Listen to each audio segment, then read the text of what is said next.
Bible ensemble, je voudrais vous partager quelques questions qui pèsent sur mon cœur, qui taraudent mon cœur depuis un certain temps et qui vont introduire le texte de l'évangile de Marc que nous lirons ensemble. Souvent, je m'arrête, je me réveille la nuit en me demandant si, dans notre région, nous avons vécu tout ce que le Seigneur a préparé. Est-ce que notre région a pu voir toute l'action de Dieu, tout ce que Dieu était capable de faire? Est-ce que notre jeune génération a été confrontée à la présence puissante, à la gloire de Dieu? Quand nous lisons par exemple le livre des Actes, lorsque nous voyons la vie de cette communauté, l'impact de cette communauté, lorsque le pouvoir local disait de cette église des apôtres, ils ont mis avec l'évangile la ville à feu et à sang. Est-ce que quand nous lisons ces textes, est-ce que nous ne souffrons pas de ce grand décalage? Est-ce que l'église, qui est le lieu par excellence de la manifestation de la présence de Dieu, peut dire que nous avons dans nos communautés respectives pu expérimenter toute l'action, toute la puissance, toute la présence de Dieu? Alors c'est clair que on pourrait toujours se poser ces questions-là, et que même Pierre, Paul pouvaient se dire, mais est-ce qu'on a tout expérimenté? Mais nous voyons qu'il y a un décalage. En tout cas, je le vois dans ma propre vie, dans ma propre communauté, dans notre ville. Est-ce qu'il n'y a pas plus pour nous?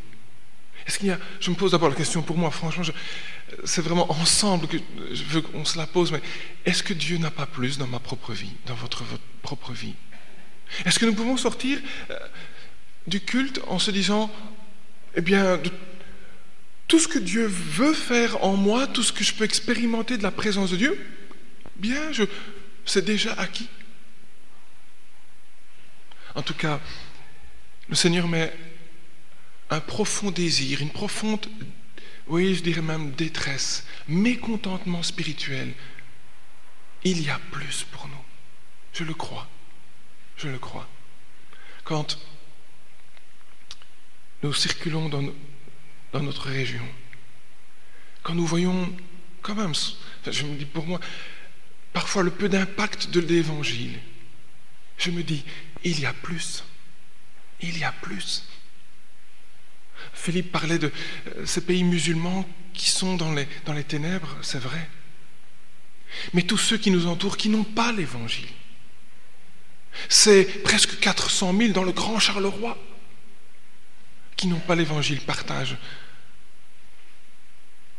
ce même désespoir. Et je me dis qu'il y a plus, certainement qu'il y a plus. Et c'est pourquoi j'aimerais lire un texte dans l'Évangile de Marc où quelqu'un a expérimenté, pas en une fois, c'est ça qui est un peu étonnant dans ce texte, mais en 2 fois, ce plus de l'action de Jésus. On va le lire ensemble. Marc chapitre 8, du verset 22 jusqu'au verset 26.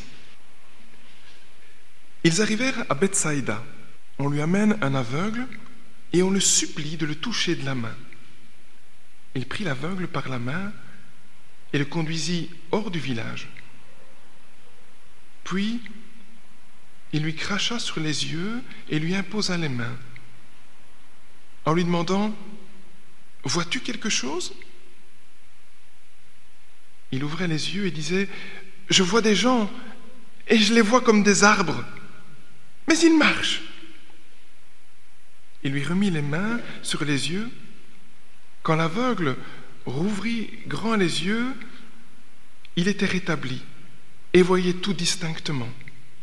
Alors il le renvoya chez lui en lui disant, « Ne rentre même pas dans le village. » Passage étonnant.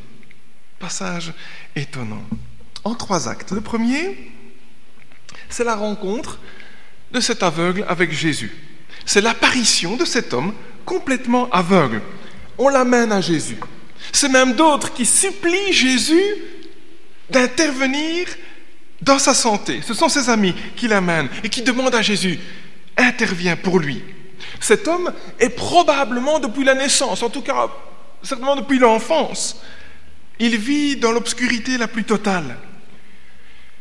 Les ténèbres du désespoir et de la mort, imaginons, mettons-nous quelques instants à sa place. Depuis la naissance, depuis l'enfance, dans le noir, les ténèbres du désespoir et de la mort ont vraiment submergé cet homme depuis sa naissance. Par lui-même, il ne peut strictement rien changer.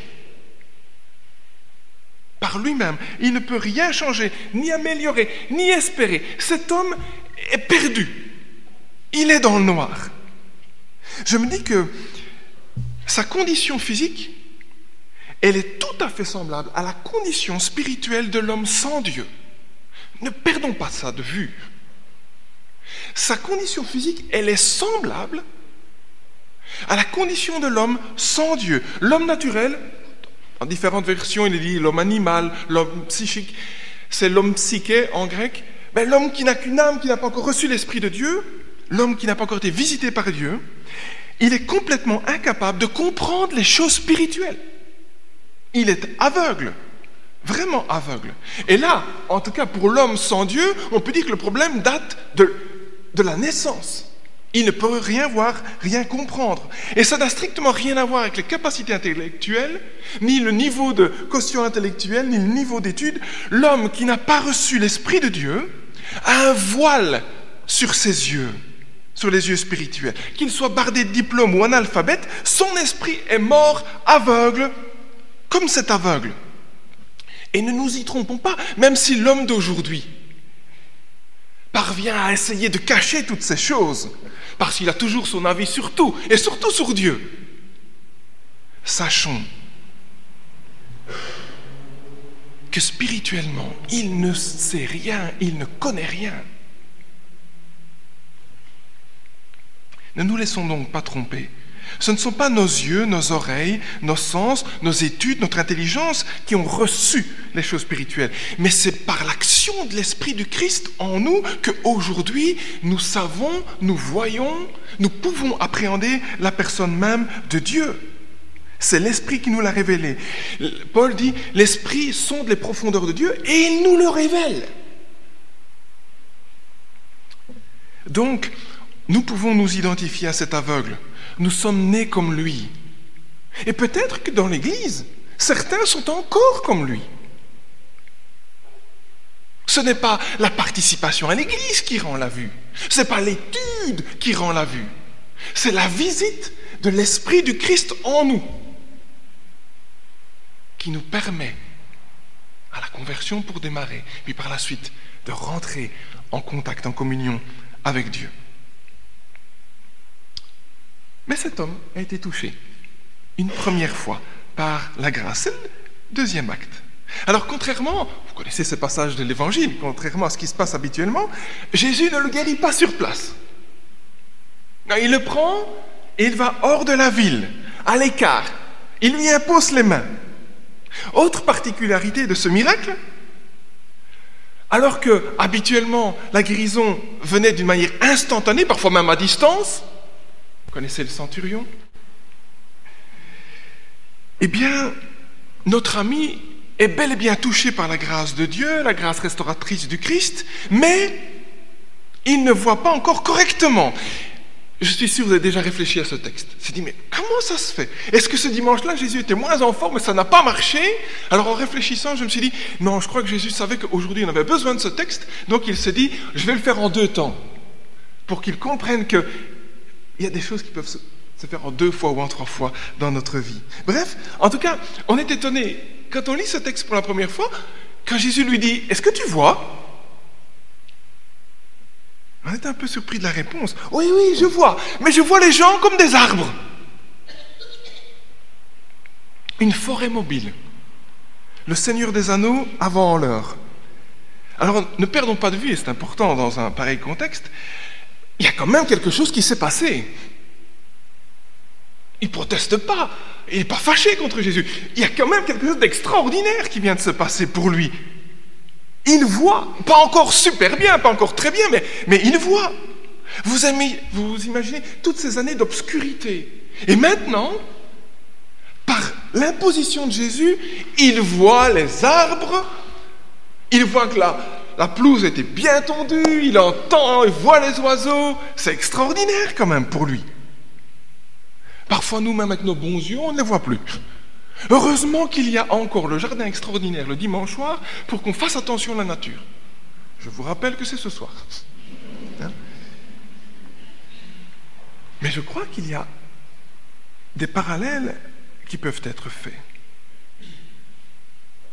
Notre conversion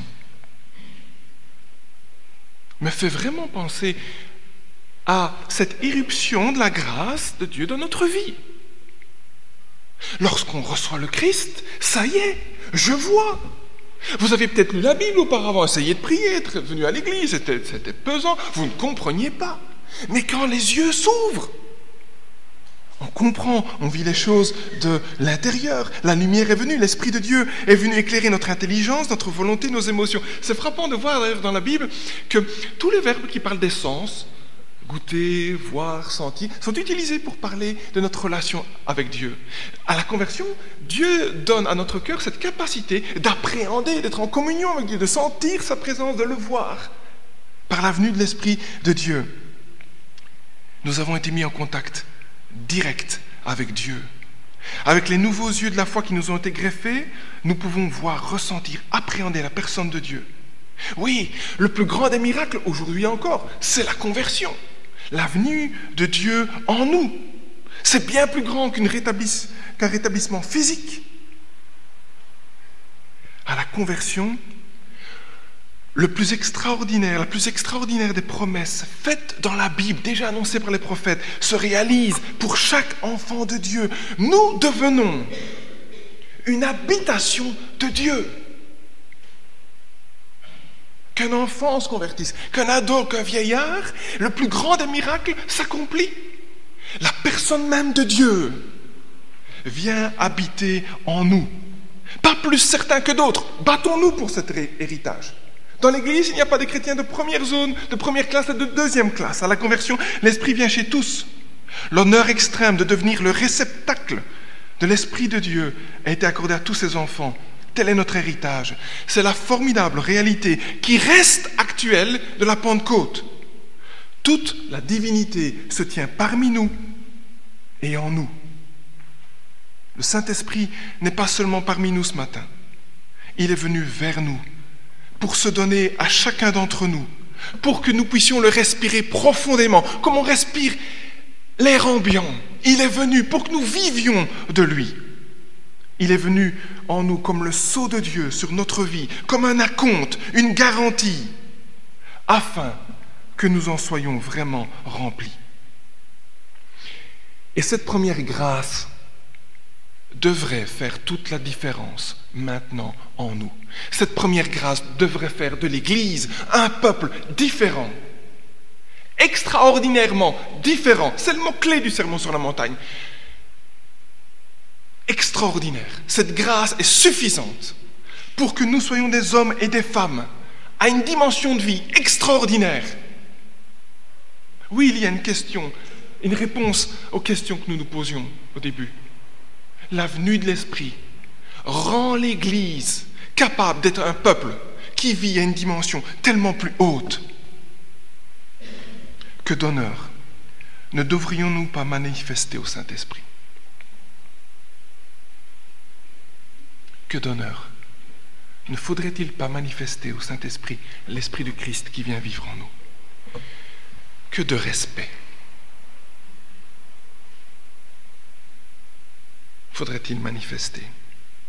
Quelle attention il nous faudrait lui manifester? Quelle précaution, quelle sensibilité nous devrions manifester au Saint-Esprit. Et il est aussi, on en parlera dans quelques instants, aussi sensible que, on a tous joué à ça quand on était enfant, de toucher un peu les antennes des escargots. Tellement sensible. Quelle sensibilité nous devrions manifester à sa présence. J'ai presque envie de dire, quelle obsession nous devrions lui manifester pour être en connexion, en communion avec lui. Quel soin, quelle joie, quelle consécration nous devrions lui manifester. Et si souvent, nous l'Église, en tout cas nous, chez nous à Couillet, on ressemble aux 9 lépreux, vous connaissez l'histoire, qui ont été guéris. On ne revient pas. On ne l'honore même pas. On ne le chérit même pas. On ne soigne même pas peut-être, ou pas suffisamment sa relation. On ne vient pas se mettre à ses pieds lorsque la relation n'est pas totale, n'est pas brûlante. On va notre chemin. On le traite dans l'église parfois comme s'il n'était pas là. On lui résiste, on lui désobéit, on l'éteint, on le compromet dans des histoires louches. Et notre problème à ce niveau est peut-être différent de cet aveugle qui lui connaît la maladie oculaire forestière. Mais nous souffrons de strabisme. On est louche avec l'esprit. On regarde un peu vers lui, mais tellement beaucoup plus vers d'autres choses. Et je me dis ce matin, et je me dis d'abord à moi, mes amis, et si tout ça s'arrêtait? Et si tout cela s'arrêtait? Si l'esprit du Christ était vraiment honoré dans ma vie, dans notre vie, dans votre vie, dans l'Église, si l'esprit du Christ, ce cadeau extraordinaire, hier en entendant les informations sur les chaînes françaises, ils ont gagné, 15 personnes ont gagné 100 millions d'euros. Ils doivent placer ce ticket bien à l'abri jusque mercredi avant de monter à Paris. Mais ça ne vaut rien, ces 100 millions d'euros, par rapport au cadeau qui nous est fait. Rien du tout. Et si je l'honorais? Si l'Esprit était honoré dans ma vie? Si il cessait d'être juste un petit plus, un extra? Et s'il redevenait le maître de notre vie? Le maître de notre vie, celui que j'honore du lever au coucher, et si dans sa grâce il me réveille la nuit, si il était celui vers qui montent mes pensées, ma reconnaissance, mes supplications, sommes-nous prêts à sortir de la ville ce matin et retourner près de Jésus, nous laisser toucher par lui? En tout cas, ce qui est étonnant, c'est que cet homme n'a pas vu correctement après que Jésus lui ait imposé les mains. Il ne voyait que des arbres. Quand je médite ce texte, je me dis que peut-être que Jésus est en train de nous dire, vous savez, la conversion, ça ne suffit pas. Ça ne suffit pas.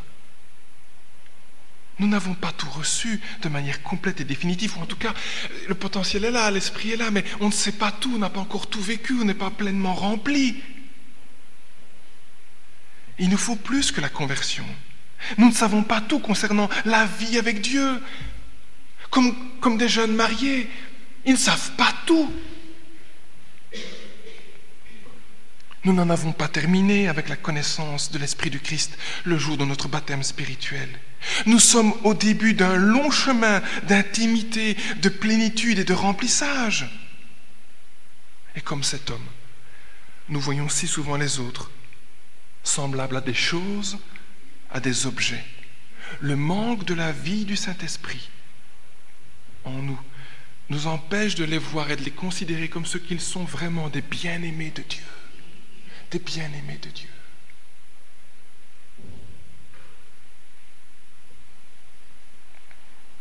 Même dans l'Église, parfois certains repartent avec un cœur lourd. Peut-être c'est arrivé chez nous. Quelqu'un qui venait habituellement et qui de la semaine a essayé de suicider. Et je me demandais où est-ce que nous étions. Est-ce que tout compte fait, nous n'étions pas en train de le voir, de les voir comme des choses, comme des personnes, plus comme des personnes. Si notre région ne peut pas trouver dans l'Église cet amour, cet accueil, cette compassion, cette vie de Dieu, où va-t-il le trouver? On ne dit pas ça par orgueil, mais le seul espoir pour la ville, c'est l'Église. C'est nous. Et si souvent nous voyons les gens comme des choses, ô combien nous avons besoin d'être touchés une deuxième fois. Et pour les aînés, pour nos cheveux blancs, pour une troisième, une quatrième, peu importe. Nous avons besoin d'être au bénéfice une nouvelle fois de la grâce de Dieu. Alors, ne rentrons pas au village en disant « je vais travailler ». Revenons auprès de lui pour qu'il nous touche. Nous avons tellement besoin de plus. Je crois qu'il a prévu tellement plus pour son Église, tellement plus pour nous. Ne soyons pas satisfaits. Je ne veux pas être satisfait de ce que je vis maintenant, de ce que l'Église vit maintenant. Il y a tellement plus de la présence de Dieu à vivre et à partager. Troisième étape. C'est vrai que cet homme aurait pu accepter sa nouvelle situation. Elle était de toute façon 1000 fois plus enviable que celle qu'il avait vécue depuis sa naissance. Il vit au beau milieu de la nature, il voit les oiseaux, il entend, c'est génial. Pendant l'été, je voyais au journal parler, on avait lancé ce projet, ça fonctionne déjà dans les Ardennes, où des gens payent très très cher la location d'un petit chalet dans les arbres, où il n'y a rien d'autre. Il y a ce petit chalet, cette petite cabane avec un matelas, un peu de nourriture, et il paye très cher pour rester seul. Alors lui, il vit ça, il est en contact avec la nature, il aurait pu dire, ça va, c'est bien. N'acceptons pas de ne voir que les arbres autour de nous. Le véritable christianisme, c'est plus que cela. Un auteur que j'aime beaucoup, qui m'édifie, Tozer. Quand vous voyez quelque chose de lui, il est mort depuis des années, mais on édite encore des livres, des conférences, lisez-les. Il a dit ceci, et pour moi c'est une phrase qui s'imprime dans mon cœur. Écoutez ce qu'il dit. L'Église est appelée à vivre au-dessus de ses propres capacités. Elle est appelée à vivre à un niveau si élevé qu'il est impossible à aucun être humain de vivre de cette façon par ses propres capacités et par ses propres forces. Le plus humble des chrétiens est destiné à vivre un miracle, une vie qui soit moralement, spirituellement si intense et si pure qu'aucun être humain n'a la capacité de faire cela. Seul Jésus-Christ peut le faire. Son désir est que le Saint-Esprit du Christ vienne sur son peuple. Alors cela devient possible. Nous sommes attendus tellement plus haut. Mes amis, l'Église n'est pas un groupe de gardes forestiers. N'admettons plus la médiocrité ambiante. Nous sommes destinés à beaucoup plus, à beaucoup mieux, à un impact tellement plus puissant, plus haut, grâce à la vie de Dieu en nous. La vie chrétienne, c'est un miracle perpétuel, c'est l'intervention d'un monde surnaturel, le monde de Dieu, dans le monde des hommes. Ce semi-aveugle ou ce semi-voyant, comme vous le préférez, lui, il a voulu plus. Il a réclamé l'intervention de la part de Jésus. Il l'a eu, il l'a vu et il a vu. Faut-il nous rappeler que le Saint-Esprit ne nous a pas été donné comme une superbe roue de secours, un petit plus, un extra pour les êtres, les merveilleuses créatures que nous sommes. Oui, il est présent dans tout l'univers, tout autour de nous. Bien plus pour l'enfant de Dieu, l'Esprit s'est domicilié chez nous, en toi. Il a la capacité de pénétrer notre corps et de nous remplir complètement. Il est venu pour que nous vivions une vraie relation, une parfaite harmonie avec les colocataires que nous sommes. Il veut remplir notre maison de sa présence. Il veut remplir notre maison de son parfum, de son humeur, de sa douceur, de sa sagesse. Il vient comme toute la personne de Dieu en nous, comme le Seigneur de tout. Ouais, ou de rien du tout. Jésus disait même, il vaut mieux que je parte. Les 3 ans extraordinaires qu'ont vécu les disciples, c'était moins bien que ce que nous pouvons vivre aujourd'hui. Parce que le défenseur, le consolateur, le paraclet viendra. Et lorsqu'il aménage sa nouvelle demeure, il n'apporte pas avec lui ses meubles, ses décorations, non. Il prend tout ce qui est à Jésus et il garnit notre vie intérieure. Être rempli du Saint-Esprit, ce n'est rien d'autre que d'être rempli de la personne de Jésus. De la personne de Jésus. C'est être bouillonné de l'intérieur par les mêmes réflexes, les mêmes dispositions que celles qui étaient en Christ. Nous sommes habités par la personnalité la plus pure. Vous connaissez tous ces passages où Jésus est confronté à des gens possédés d'un mauvais esprit. Tous les troubles que cela amenait. Nous sommes passez-moi l'expression, possédé, mais par un autre esprit, par l'esprit le plus pur, le plus sage, le plus aimant, le plus patient, le plus calme, le plus compréhensif, le plus intelligent, le plus tendre, le plus beau, le plus attirant, le plus doux, le plus saint. On pourrait continuer. Et cet esprit, n'ayez pas peur. Il ne fera jamais rien de bizarre. Parce que chez nous, les évangéliques, souvent, quand on parle de l'esprit, on dit « ouïe, ouïe, ouïe, ouïe ». Bonjour la dérive. Mais et nous nous privons de cet héritage glorieux. Nous sommes habités par l'esprit le plus extraordinaire. Il va nous rendre capables de reproduire la vie, les paroles, les regards, les pensées, les sourires, les pleurs, les actes de Jésus. C'est ça qu'il va faire. Être le Christ pour les autres. Je pense à cette belle expression de Michael Green qui disait « Nous sommes des Christopherens, des porteurs du Christ. » Et c'est ça qu'il va faire en nous. Nous rendre comme le Christ pour les autres. Les mêmes paroles. On accourait vers Jésus. On sautait dessus. On s'arrachait Jésus. C'est cela qu'il va faire en nous. Nous donner les mêmes paroles, les mêmes regards, la même tendresse, la même sainteté. Et j'ajoute, la même puissance. La même puissance. Ce qui nous manque tellement. L'apôtre Paul disait aux Corinthiens, cette fameuse église de Corinthe, mes amis, il y avait quelques troubles dans l'église. Je vais venir et je vais confondre ce qui pose problème.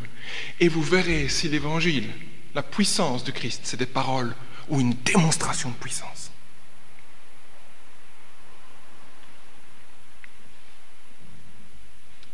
C'est cela qu'il nous faut, être remplis jusqu'à toute la plénitude de Dieu.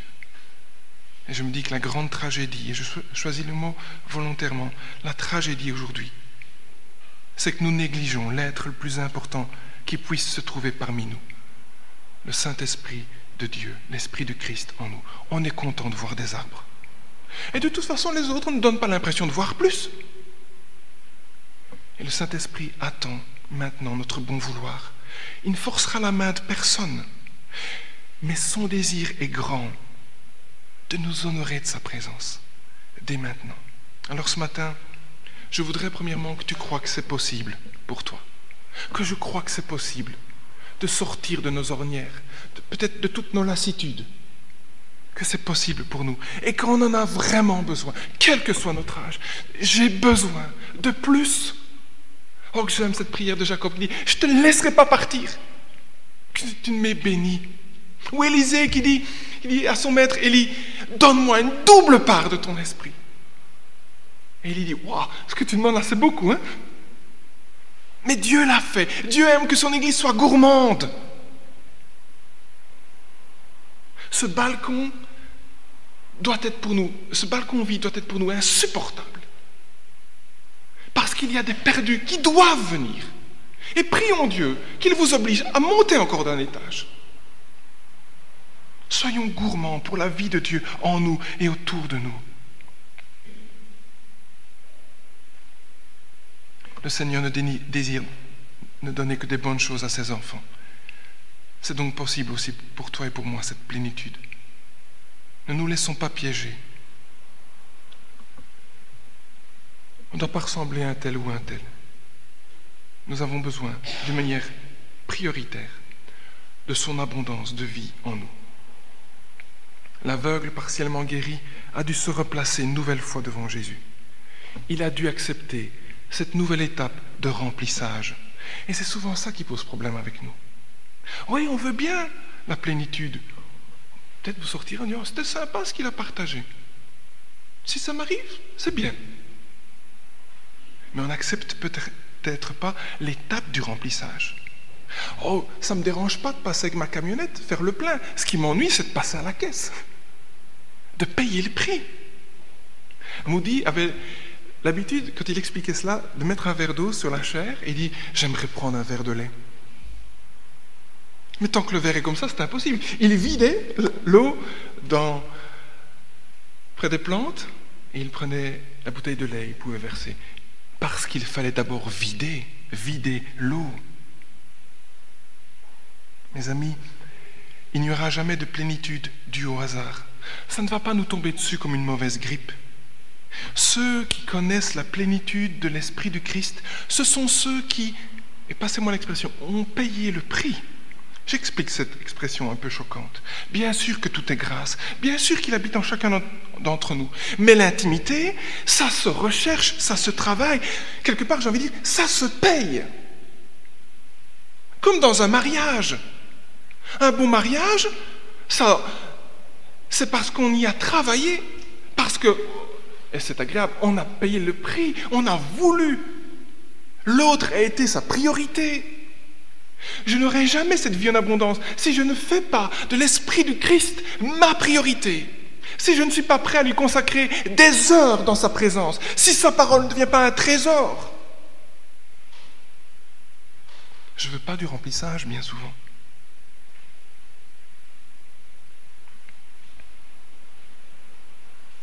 Une vie saturée de sa présence active et bienfaisante, cela nécessite que nous lâchions tout. Que nous lâchions tout.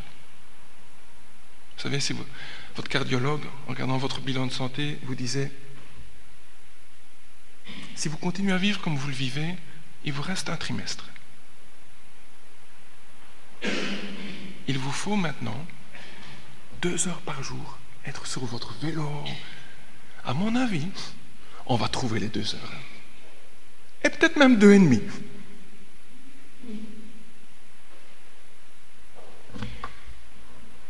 Il y a beaucoup de choses dans notre chair, notre vieille nature, nos désirs humains, nos goûts humains, qu'il va falloir mettre à la croix. Il faut que je vide l'eau.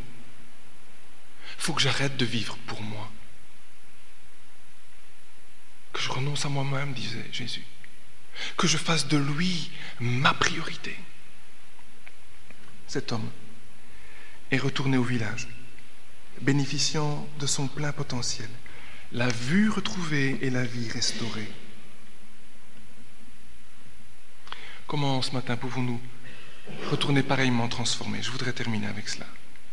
Ce matin, j'aimerais que nous tous, puisque Jésus ne change pas, ses dispositions, quand il était à Bethsaïda, sont les mêmes aujourd'hui vis-à-vis de son Église, vis-à-vis de nous. J'aimerais que nous puissions tous nous présenter devant Jésus pour qu'il nous touche encore une fois. Même si c'est la 10e fois, peut-être la 20e fois. J'ai besoin qu'il me touche encore. Et auparavant, en terminant, je voudrais peut-être éclaircir ce que ça signifie vivre cette dépendance. Quels sont les éléments constitutifs de cette communion? 4 choses simplement. C'est bien de dire Seigneur, je veux être ton ami, je veux cette dépendance, mais qu'est-ce que ça veut dire concrètement? Je termine avec ça. 4 choses.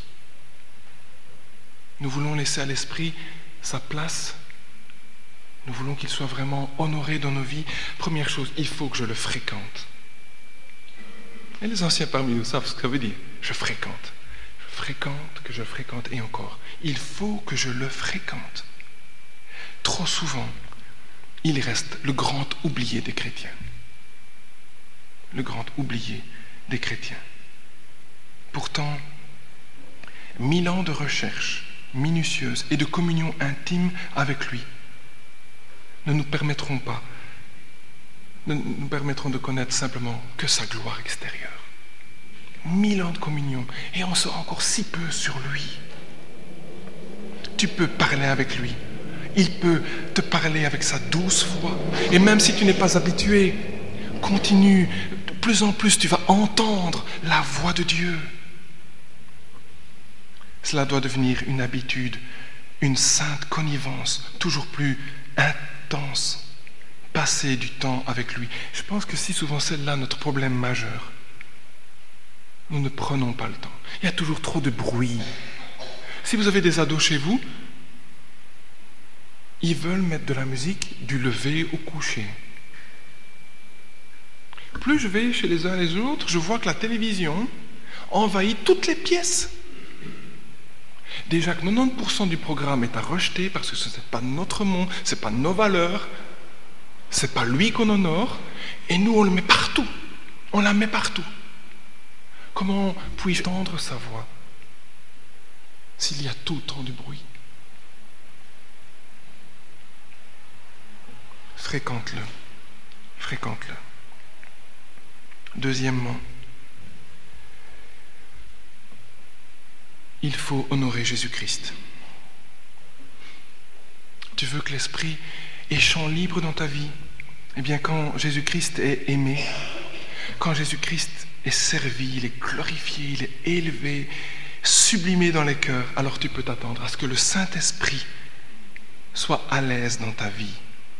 Parce que son ministère est toujours d'orienter la lumière sur Jésus. Et quand je vais dans le même sens, il va y avoir la même intimité, la même action, d'aimer Jésus, de vouloir l'adorer et le servir. Certainement que ceux parmi vous qui ont travaillé dans le bâtiment, qui ont passé du temps ensemble, qui ont peiné ensemble, ils vivent maintenant une communion particulière. Quand ils se voient, c'est différent avec les autres. Quelque chose les a soudés. Eh bien, quand j'honore Jésus-Christ, quand je sers Jésus-Christ, de la même manière, il y a quelque chose que l'Esprit de Dieu vit avec moi qui sera beaucoup plus intime. Fréquente-le, honore Jésus-Christ. Troisièmement, tu veux qu'il reprenne sa place, nous voulons cela. Alors il va falloir nous dire, je dois marcher dans la droiture. Je dois marcher dans la droiture. Si souvent il est appelé l'Esprit Saint. Alors je ne dois pas compter l'amener et le traîner dans ma boue. La boue de mes magouilles, la boue de mes compromis, la boue de ma malhonnêteté ou de mon impureté, de ma cupidité. Vous savez que c'est l'exhortation qui revient le plus dans les épîtres. La cupidité. Et dans une société aussi matérialiste que la nôtre, c'est sérieux cela. L'esprit ne pourra jamais être à l'aise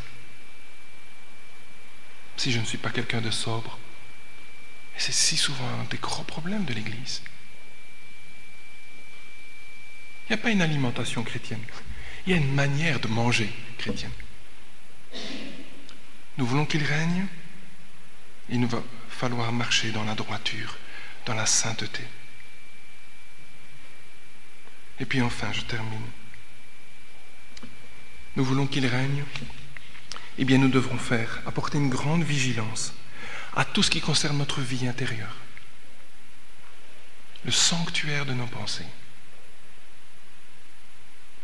Il faut que je le fréquente, il faut que j'élève Jésus-Christ, il faut que je marche dans la droiture, mais que cette vie intérieure que les autres ne voient pas, ce sanctuaire de mes pensées, que j'y prête une attention toute particulière. Purifions le sanctuaire de nos pensées.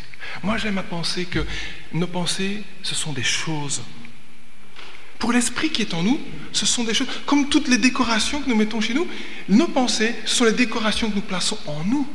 Et dans quoi est-ce que je fais vivre l'Esprit de Dieu? Dernièrement, on a accueilli dans l'église quelqu'un qui s'est converti, mais qui devait vraiment nettoyer beaucoup de choses, notamment sa maison. Alors avec une équipe, on était déménagés, vidés. C'était difficile. Des ordures partout. Purifions le sanctuaire de nos pensées. Comment imaginer une amitié intime avec le Saint-Esprit tout en nourrissant les pires des pensées? Et l'Esprit ne rentrera pas avec une machette dans la jungle de nos pensées. Il va nous aider certainement, mais c'est à nous qu'il appartient d'orienter nos pensées par la parole de Dieu, de les maîtriser, de les filtrer par la vérité et de les soumettre à sa présence. Oui, nous pouvons déclarer la guerre à certaines pensées en disant non.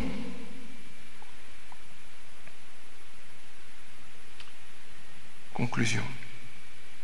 À n'en pas douter. Ce que Jésus avait prévu pour cet homme, bien sûr, c'était de lui donner une totale acuité visuelle. C'est sûr. Mais il s'y est repris à 2 fois, comme pour nous dire que dans la vie avec lui, tout n'est pas instantané. Tout n'est pas instantané. Et que la plénitude de sa vie en nous, c'est une grâce qui ne se trouve pas dans un paquet unique, mais qui se développe, qui se travaille, qui se chérit. Ce matin, pour jouir de tout ce que Dieu a prévu pour chacun d'entre nous, je crois que nous avons tous besoin de nous présenter ou nous représenter de nouveau à lui. Il faut qu'il nous touche de nouveau par ses mains, par son regard, par sa grâce. Et la grande question sera de savoir de quoi est-ce que nous allons nous contenter. De quoi est-ce que nous allons nous contenter? Voir des arbres ou voir toute l'œuvre de Dieu? Allons-nous nous contenter du minimum, juste de quoi rentrer au ciel, tout en se divertissant au maximum ici-bas? Ou allons-nous envisager le reste de notre parcours comme l'occasion formidable de goûter pleinement à la vie de Dieu, d'être l'outil tout à fait disponible pour tout ce que Dieu va nous demander? Oh, que ça sera formidable quand l'Esprit sera maître de l'Église, quand c'est l'Esprit qui va dire: je mets à part un tel, je veux ceci, allez là-bas, faites ceci. Mais tout cela se prépare par une Église qui se met à genoux. Pas une fois par semaine, mes amis. Je suis honteux, et on progresse pourtant, de notre programme de prière chez nous. L'Esprit demande plus. Nos vies lui appartiennent. Alors, est-ce que nous rentrons au village ou est-ce que nous sortons en disant: Jésus, s'il te plaît, plus de toi? Que le Seigneur nous bénisse les uns et les autres dans cette recherche de notre héritage commun. Que le Seigneur nous bénisse les uns les autres.